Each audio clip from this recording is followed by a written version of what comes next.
Why do we even need the guns? Was the first question I asked my supervisor as he went over the protocols.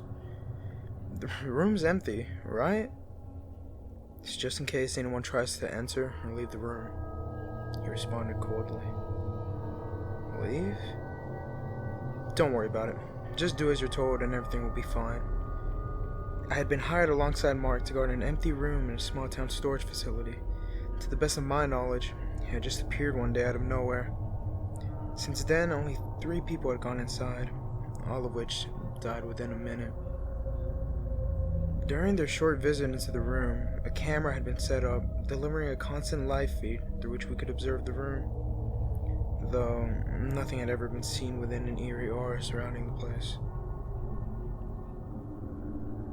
The walls were made from an unidentified metal, and the door didn't have any obvious way of opening. It either opened when touched or remained closed. Either way, our orders were simple. Keep people away from it. 24 hours a day, each day of the year, the room was guarded by one of 3 teams. While the job was exceptionally boring, it paid enough to keep us from asking too many questions. We were only to contact the team leader, Dr. Henderson, if any activity was recorded within the room, be it actual movement or just sounds heard through the door. Other than that, we were left to our own devices, which meant we could mostly stalk around and talk. Every now and then, we'd hear faint sounds coming from behind the door. To me, it sounded like a distorted music box playing an old tune. It was one I remembered my mother listening to as I grew up. Beyond that, I could hear someone sob quietly, the familiar yet distant sound of an old woman crying. Mark, on the other hand, swore up and down it was a young boy laughing. Though he couldn't name the boy, he too said it felt eerily familiar. Still, the camera showed nothing. We just contacted the team leader as commanded, who always seemed utterly uninterested during his visits. Sounds again? Yes. Yeah, it's Mark tried to explain before getting cut off. It's not important what you hear as long as the screen remains empty. Just keep your eyes peeled and let me know if anything changes. Years went on like that, and we stood posted in front of that empty room. The metal door that separated us from the unknown horrors remained untouched, and as far as we were concerned, nothing would ever change that. We followed orders, got paid, and that was it. At least, until we heard someone knock from the other side of the door. Hello? Please, let me out. I don't want to be alone anymore, the voice of an elderly woman said. It sounded like the same woman I'd heard sobbing over the years. The tune of that damn music box kept playing in the background. Those 2 facts really reminded me of my mother, which was an impossible thought as my mother had died years earlier. Do you hear that? I asked Mark, who seemed transfixed by the sound himself. Yeah, he responded with barely a whisper. I'm calling the dog. He better hear this, I said as I redirected my attention towards the empty screen. I picked up the emergency phone and just pressed 1. It prompted an alarm that immediately alerted the team leader. We'd already been through the procedure enough times to make it an unimportant event. Still, something was different. Despite the sounds we'd heard over the years, no one had ever knocked on the door. Oh God, it can't be! I heard Mark say in the background. I turned around to find him pale as a sheet. His face was drenched in sweat and his eyes were fixated on the screen. I took a few steps closer just to make sure my eyes weren't deceiving us both. There was something inside the room. At first, I couldn't exactly tell what it was. It looked sort of like a deformed chair, as if someone who'd never seen a piece of furniture before had been instructed to put a chair together. On top of it lay a music box. Before we could discuss the thing that had appeared inside the room, Dr. Henderson entered the storage facility wearing a tired expression on his face. "Report," was all he said as he greeted us. "There's something inside the room. It's a..." I tried to explain before another bout of knocking shut me up. The sound seemed to wake the doctor up a bit, though he still didn't look too concerned. He at least decided to stick around. It wasn't until he got a glimpse of the live feed before he froze dead in his tracks. No, he mumbled. With that, the image on the screen got replaced by static. Whatever was in the room had interfered with the feed. Just let me out. It's so cold in here, the voice said through the door. I could see the doctor getting more nervous by the second. The blood had drained from his face and pearls of sweat had formed on his forehead. He picked up his own phone, ready to call for reinforcements.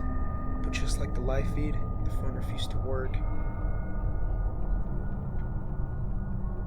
Hey Doc, what's going on? I asked. Mark hadn't spoken a word. He just stood there, hypnotized by the static-filled screen in front of him. You two stay here. I'm gonna get a cleanup crew, our doctor stuttered. Don't open the door. Just stay here and make sure nothing gets in or out. He rushed out of the building as he continuously tried to call for help with the broken phone.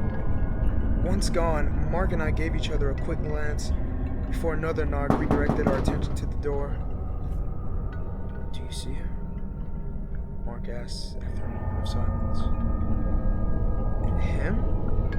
What are you talking about? He nodded. It was Alexander. It was my son. Your son that went missing 7 years ago? I asked, confused. I need to get him out of there, Mark said in a panic, and with that he rushed to the door and tried to figure out how to open it. Mark, wait! I shouted. He ignored me, and when he couldn't find any feasible way of opening the door, he prepared to kick it in. Stop it! I ordered, as I pointed my rifle in his direction. Please, he's trapped in there, Mark pleaded. It doesn't make any sense, Mark. Your son is dead. How could he possibly be inside of that room?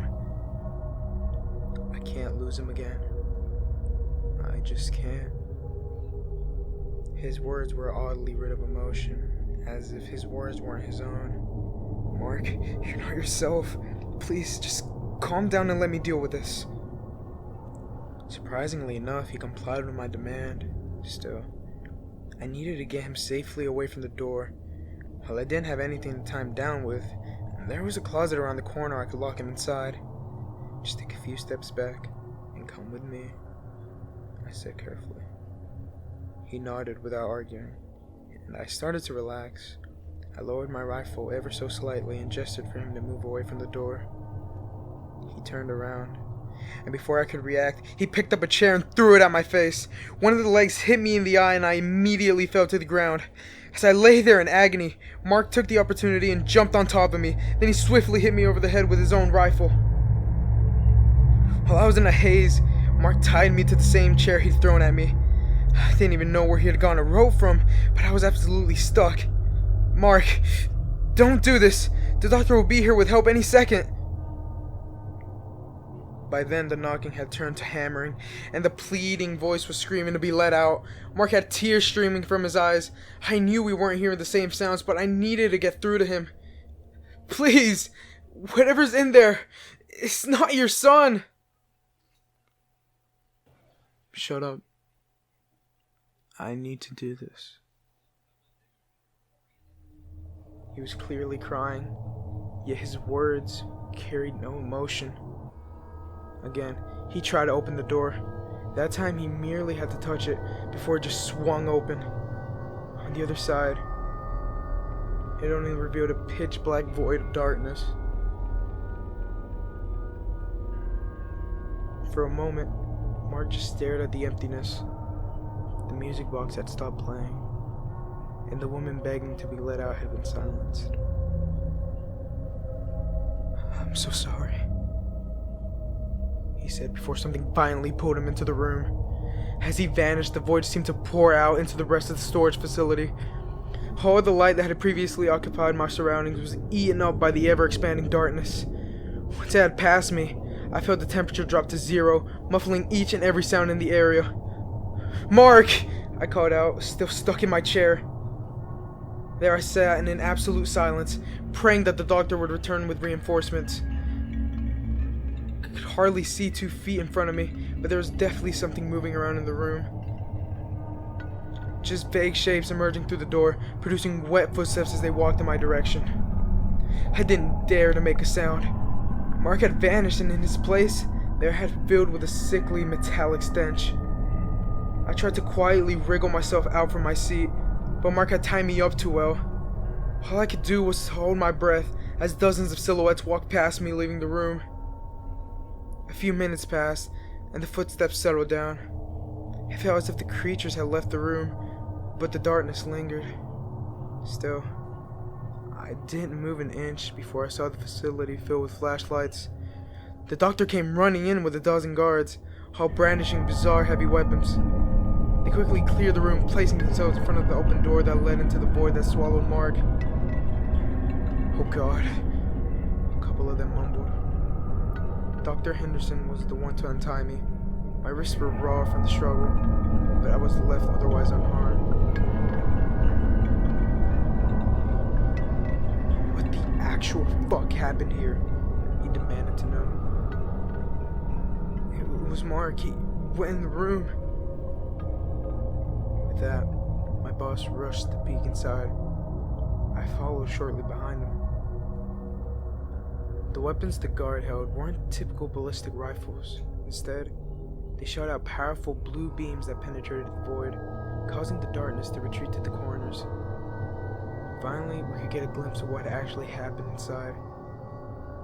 There lay 100 pieces of broken flesh, strewn not only across the floor, but the walls and ceiling.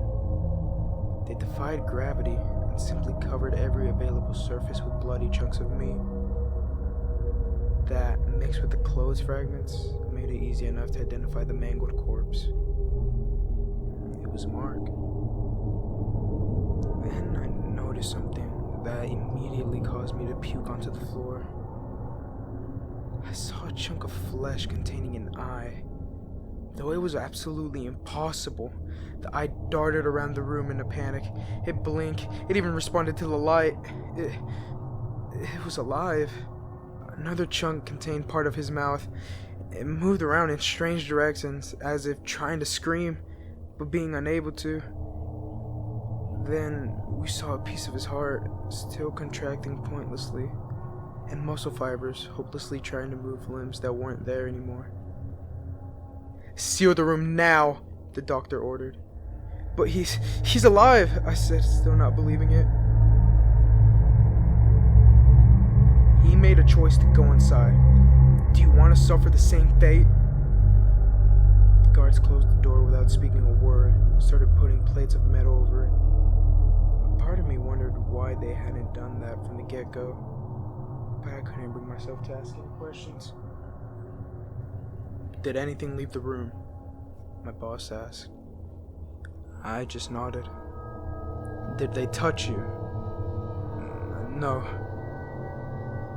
The crew set up a perimeter with the guards and cameras facing the door, but I feared the damage had already been done. Whatever existed in that room had been far beyond the rules of our own reality. And now, they were free. "What are we going to do now?" I finally got the guts to ask. "We're gonna have to kill everyone in this town."